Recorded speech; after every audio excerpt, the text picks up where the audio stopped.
ओम नमो भगवते वासुदेवाय। श्रीमद्भागवत महापुराणम षष्ठ स्कंद अथ प्रथमोध्याय अजामिलोपाख्यान का प्रारंभ। ये षष्ठ स्कंद शुरू हो चुका है। अब प्रथम चैप्टर इसका पढ़ा जा रहा है, हिंदी में अनुवाद किया जाएगा। राजा परीक्षित ने कहा, भगवान आप पहले द्वितीय स्कंद में निवृत्ति मार्ग का वर्णन कर चुके हैं तथा ये बतला चुके हैं कि उसके द्वारा अर्चिरादि मार्ग से जीव क्रमशः ब्रह्मलोक में पहुंचता है और फिर ब्रह्मा के साथ मुक्त हो जाता है। मुनिवर, इसके सिवा आपने उस प्रवृत्ति मार्ग का भी तृतीय स्कंद में भली भांति वर्णन किया है, जिससे त्रिगुणमय स्वर्ग आदि लोकों की प्राप्ति होती है और प्रकृति का संबंध न छूटने के कारण जीवों को बार बार जन्म मृत्यु के चक्कर में आना पड़ता है। आपने ये भी बतलाया कि अधर्म करने से अनेक नरकों की प्राप्ति होती है और पांचवें स्कंद में उनका विस्तार से वर्णन भी किया। चौथे स्कंद में आपने उस प्रथम मनवंतर का वर्णन किया जिसके अधिपति स्वयंभू मनु थे। साथ ही चौथे और पांचवें स्कंद में प्रियव्रत और उत्तानपाद के वंशों तथा चरित्रों का एवं द्वीप, वर्ष, समुद्र, पर्वत, नदी, उद्यान और विभिन्न द्वीपों के वृक्षों का भी निरूपण किया। भूमंडल की स्थिति, उसके द्वीप वर्षादि विभाग, अनेक लक्षण तथा परिमाण, नक्षत्रों की स्थिति, अतल वितल आदि भू विवर, सात पाताल और भगवान ने इन सब की जिस प्रकार सृष्टि की उसका वर्णन भी सुनाया। महाभाग, अब मैं वह उपाय जानना चाहता हूँ जिसके अनुष्ठान से मनुष्यों को अनेकानेक भयंकर यातनाओं से पूर्ण नरकों में न जाना पड़े। आप कृपा करके उसका उपदेश कीजिए। श्री सुखदेव जी ने कहा, मनुष्य मन, वाणी और शरीर से पाप करता है। यदि वह उन पापों को इसी जन्म में प्रायश्चित न कर ले तो मरने के बाद उसे अवश्य ही उन भयंकर यातनापूर्ण नरकों में जाना पड़ता है, जिनका वर्णन मैंने तुम्हें पांचवें स्कंद के अंत में सुनाया है। इसलिए बड़ी सावधानी और सजगता के साथ रोग एवं मृत्यु के पहले ही शीघ्र से शीघ्र पापों की गुरुता और लघुता पर विचार करके उनका प्रायश्चित कर डालना चाहिए। जैसे मर्मज्ञ चिकित्सक रोगों का कारण और उनकी गुरुता लघुता जानकर झटपट उनकी चिकित्सा कर डालता है। राजा परीक्षित ने पूछा, भगवान मनुष्य राजदंड, समाज दंड और लौकिक और शास्त्रोक्त नरक गमन आदि पारलौकिक कष्टों से ये जानकर भी कि पाप उसका शत्रु है, पाप वासनाओं से विवश होकर बार बार वैसे ही कर्मों में प्रवृत्त हो जाता है। ऐसी अवस्था में उसके पापों का प्रायश्चित कैसे संभव है? मनुष्य कभी तो प्रायश्चित आदि के द्वारा पापों से छुटकारा पा लेता है, कभी फिर उन्हें ही करने लगता है। ऐसी स्थिति में मैं समझता हूँ कि जैसे स्नान करने के बाद धूल डाल लेने के कारण हाथी का स्नान व्यर्थ ही हो जाता है, वैसे ही मनुष्य का प्रायश्चित करना भी व्यर्थ ही है। श्री सुखदेव जी ने कहा, वस्तुतः कर्म के द्वारा भी कर्म का निर्बीज नाश नहीं होता, क्योंकि कर्म का अधिकारी अज्ञानी है। अज्ञान रहते पाप वासनाएं सर्वथा नहीं मिट सकती। इसलिए सच्चा प्रायश्चित तो तत्वज्ञान ही है। जो पुरुष केवल सुपथ्य का ही सेवन करता है उसे रोग अपने वश में नहीं कर सकते। वैसे ही परीक्षित, जो पुरुष नियमों का पालन करता है वह धीरे धीरे पाप वासनाओं से मुक्त हो कल्याणप्रद तत्व ज्ञान प्राप्त करने में समर्थ होता रहे। जैसे बांसों के झुरमुट में लगी आग बांसों को जला डालती है, वैसे ही धर्मज्ञ और श्रद्धावान धीर पुरुष तपस्या, ब्रह्मचर्य, इंद्रिय दमन, मन की स्थिरता, दान, सत्य, बाहर भीतर की पवित्रता तथा यम एवं नियम, इन 9 साधनों से मन, वाणी और शरीर द्वारा किए गए बड़े से बड़े पापों को भी नष्ट कर देते हैं। भगवान की शरण में रहने वाले भक्तजन जो बिरले ही होते हैं, केवल भक्ति के द्वारा अपने सारे पापों को उसी प्रकार भस्म कर देते हैं जैसे सूर्य कुहरे को।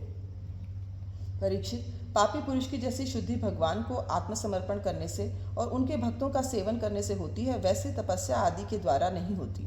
जगत में ये भक्ति का पंथ ही सर्वश्रेष्ठ भय रहित और कल्याण स्वरूप है, क्योंकि इस मार्ग पर भगवत परायण सुशील साधुजन चलते हैं। परीक्षित, जैसे शराब से भरे घड़े को नदियाँ पवित्र नहीं कर सकती, वैसे ही बड़े बड़े प्रायश्चित बार बार किए जाने पर भी भगवत विमुख मनुष्य को पवित्र करने में असमर्थ हैं।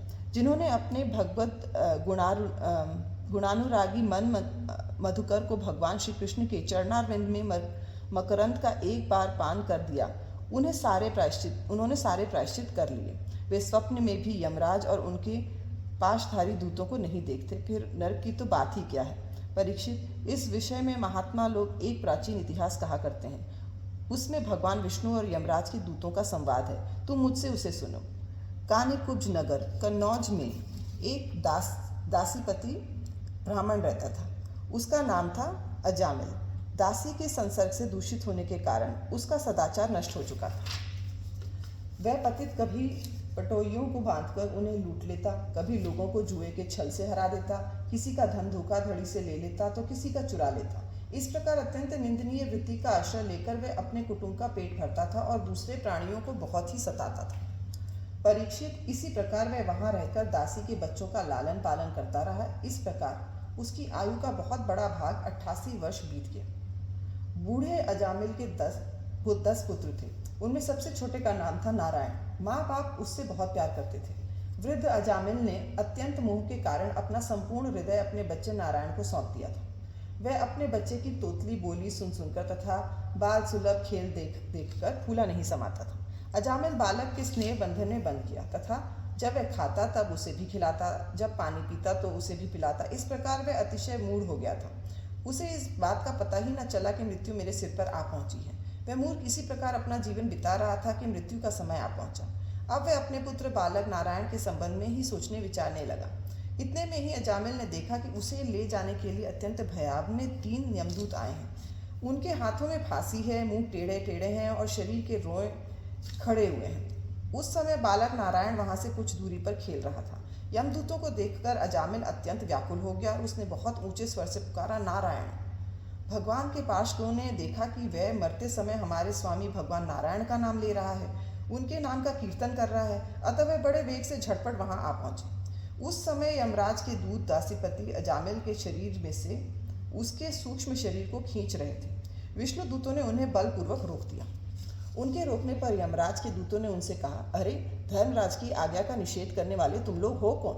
तुम किसके दूत हो, कहाँ से आए हो और इसे ले जाने से हमें क्यों रोक रहे हो? क्या तुम लोग कोई देवता, उपदेवता अथवा सिद्ध श्रेष्ठ हो?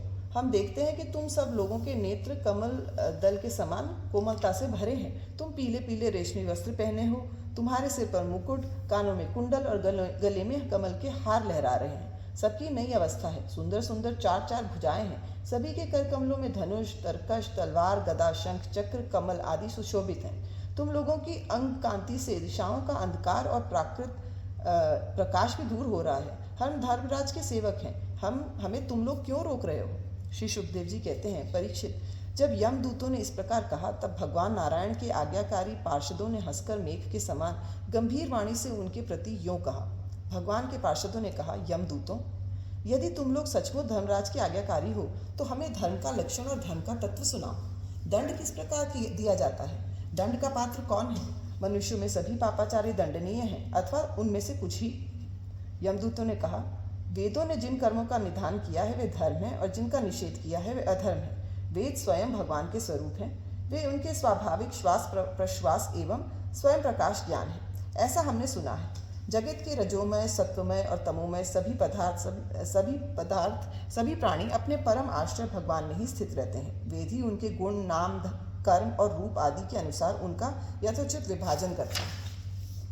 जीव शरीर अथवा मनोवृत्तियों से जितने कर्म करता है उसके साक्षी रहते हैं सूर्य, अग्नि, आकाश, वायु, इंद्रियां, चंद्रमा, संध्या, रात, दिन, दिशाएं, जल, पृथ्वी, काल और धन।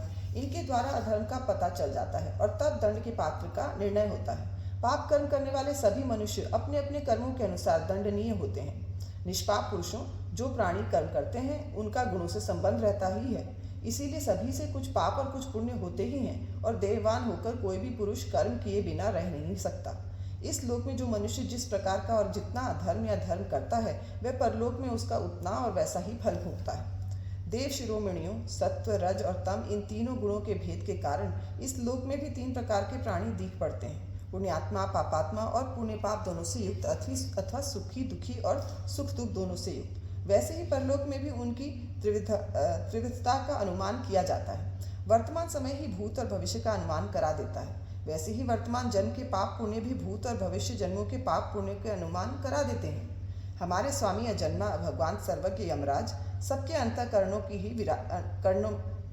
में ही विराजमान है, इसलिए वे अपने मन से ही सबके पूर्व रूपों को देख लेते हैं। वे साथ ही उनके भावी स्वरूप का भी विचार कर लेते हैं। जैसे सोया हुआ अज्ञानी पुरुष स्वप्न के समय प्रतीत हो रहे कल्पित शरीर को ही अपना वास्तविक शरीर समझता है, सोए हुए अथवा जगने वाले शरीर को भूल जाता है, वैसे ही जीव भी अपने पूर्व जन्मों की याद भूल जाता है और वर्तमान शरीर के सिवा पहले और पिछले शरीरों के संबंध में कुछ भी नहीं जानता। सिद्ध पुरुषों, जीव इस शरीर में 5 कर्मेंद्रियों से लेना देना, चलना फिरना आदि काम करता है। 5 ज्ञानेंद्रियों से रूप रस आदि 5 विषयों का अनुभव करता है और 16वें मन के साथ 17वें वह स्वयं में मिलकर अकेले ही मन, ज्ञानेंद्रिय और कर्मेंद्रिय इन तीनों के विषयों को भोगता है। जीव का ये 16 कला और सत्वादि 3 गुणों वाला लिंग शरीर अनादि है। यही जीव बार बार हर्ष, शोक, भय और पीड़ा देने वाले जन्म मृत्यु के चक्कर में डालता है। जो जीव अज्ञानवश काम, क्रोध, लोभ, मोह, मद, मत्सर इन 6 शत्रुओं पर विजय प्राप्त नहीं कर लेता, उसे इच्छा न रहते हुए भी विभिन्न वासनाओं के अनुसार अनेकों कर्म करने पड़ते हैं। वैसी स्थिति में वह रेशम के कीड़े के समान अपने को कर्म के जाल में जकड़ लेता है और इस प्रकार अपने हाथों मुंह का शिकार बन जाता है। कोई शरीरधारी जीव बिना कर्म किए कभी एक क्षण भी नहीं रह सकता।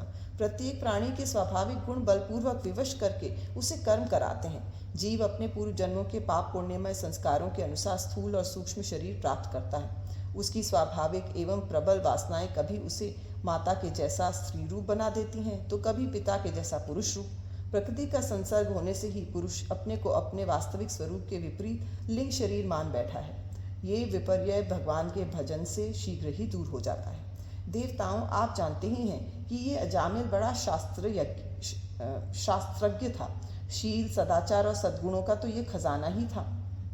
व्रतधारी, विनयी, जितेंद्र, सत्यनिष्ठ, मंत्रवेता और पवित्र भी था। इसने गुरु, अग्नि, अतिथि और वृद्ध पुरुषों की सेवा की थी। अहंकार तो इसमें था ही नहीं। ये समस्त प्राणियों का हित चाहता, उपकार करता, आवश्यकता के अनुसार ही बोलता और किसी के गुणों में दोष नहीं ढूंढता था। एक दिन ये ब्राह्मण अपने पिता के आदेशानुसार वन में गया। वहां से फल फूल समिधा तथा कुश लेकर घर के लिए लौटा। लौटते समय इसने देखा कि एक भ्रष्ट शूद्र जो बहुत कामी और निर्लज है, शराब पीकर किसी वैश्य के साथ विहार कर रहा है। वैश्या भी शराब पीकर मतवाली हो रही है। नशे के कारण उसकी आंखें नाच रही हैं। वह अर्धनग्न अवस्था में हो रही है। वह शूद्र उस वैश्य के साथ कभी गाता, कभी हंसता और कभी तरह तरह की चेष्टाएं करके उसे प्रसन्न करता है। निष्पाप पुरुषों, शूद्र की भुजाओं में अंगरागादि कामोद्दीपक वस्तुएं लगी हुई थीं और वह उनसे उस कुलटा का आलिंगन कर रहा था। आज अजामिल उन्हें इस अवस्था में देखकर सहसा मोहित और काम के वश हो गया। यद्यपि अजामिल ने अपने धैर्य और ज्ञान के अनुसार अपने काम वेग से विचलित मन को रोकने की बहुत चेष्टाएं की, परंतु पूरी शक्ति लगा देने पर भी वह अपने मन को रोकने में असमर्थ रहा। उस वैश्य को निमित्त बनाकर काम पिशाच ने अजामिल के मन को ग्रस्त कर लिया। इसकी सदाचार और शास्त्र संबंधी चेतना नष्ट हो गई। अब ये मन ही मन उसी वैश्य का चिंतन करने लगा और अपने धर्म से विमुख हो गया। अजामिल सुंदर सुंदर वस्त्र, आभूषण आदि वस्तुएं जिनसे वे प्रसन्न होती वे ले आता। यहाँ तक कि उसने अपने पिता की सारी संपत्ति देकर भी उसी कुलटा को रिझाया। ये ब्राह्मण उसी प्रकार की चेष्टा करता जिससे वह वैश्या प्रसन्न होती।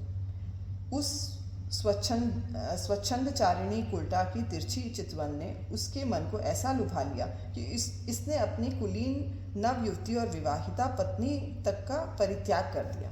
इसके पाप की भी भला कोई सीमा है। ये कुबुद्धि न्याय से अन्याय से जैसे भी जहाँ कभी भी धन मिलता वहीं से उठा लाता। उस वैश्या के बड़े कुटुंब का पालन करने में ही ये व्यस्त रहता। इस पापी ने शास्त्राज्ञा का उल्लंघन करके स्वच्छंद आचरण किया। ये सत्पुरुषों के द्वारा निंदित है। इसने बहुत दिनों तक वैश्या के मल समान अपवित्र अन्न से अपना जीवन व्यतीत किया है। इसका सारा जीवन ही पापमय है। इसने अब तक अपने पापों का कोई प्रायश्चित भी नहीं किया। इसलिए अब हम इस पापी को दंडपाणी भगवान यमराज के पास ले जाएंगे। वहाँ ये अपने पापों का दंड भोगकर शुद्ध हो जाएगा। इति श्रीमद्भागवते महापुराणे पारमहंस्यायां संहितायां षष्ठस्कन्धे जामिलोपाख्याने प्रथमोऽध्यायः।